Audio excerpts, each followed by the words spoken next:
September, and actually as we got into October, it definitely felt like the middle of summer, and yesterday was no exception. It's probably the final day we've seen of the summer heat. We saw 70s, even some low 80s you can see here in Ironwood, Ashland, so it got quite warm again yesterday. It wasn't the warmest we saw. That was reserved for Friday and Saturday, but very much a warm one outside, and a very windy one as well. We saw wind gusts getting well over 30 miles per hour, even 40 miles per hour, and actually in the Bay of Grand Marais, even though Grand Marais itself at the airport didn't get too strong with those gusts, but still 32 miles per hour is pretty strong. In the Bay, got up to over 50 miles per hour. So we've seen quite decent winds yesterday, both before and after the cold front. We're going to be talking about that cold front because the cold front has passed on through, and that's going to continue to bring a little bit of winds today out of the west, especially in northern Minnesota, where we can see some gusts getting close to 20 miles per hour or more. A little bit calmer as you go further south, but that's going to continue to bring in some cooler air. And then another cold front is going to move in as again the Tuesday, and that's going to also shift the winds out of the northwest and have a decent breeze. Now, this is nothing from compared to yesterday, but it's going to stay relatively breezy for some of us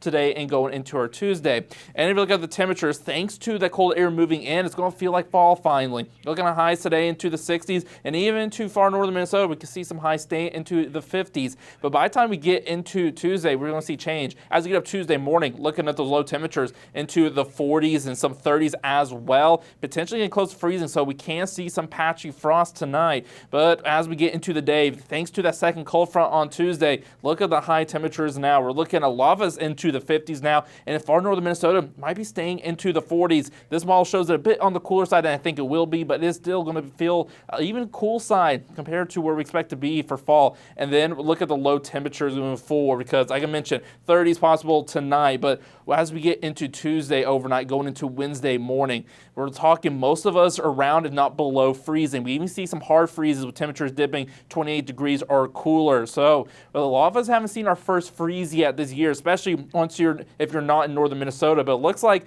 as we get to Wednesday morning, most of the Northland away from Lake Superior finally going to get our first freeze. So probably going to see some widespread frost.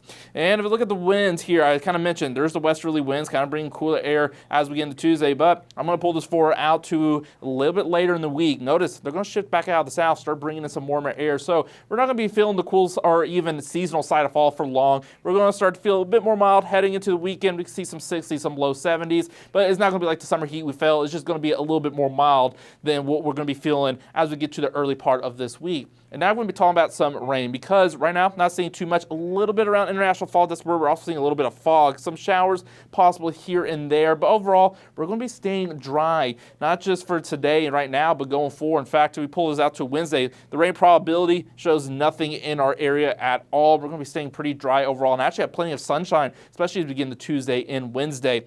But we're going to now look at late Thursday going into Friday. You see a little bit of a pickup in the rain probability.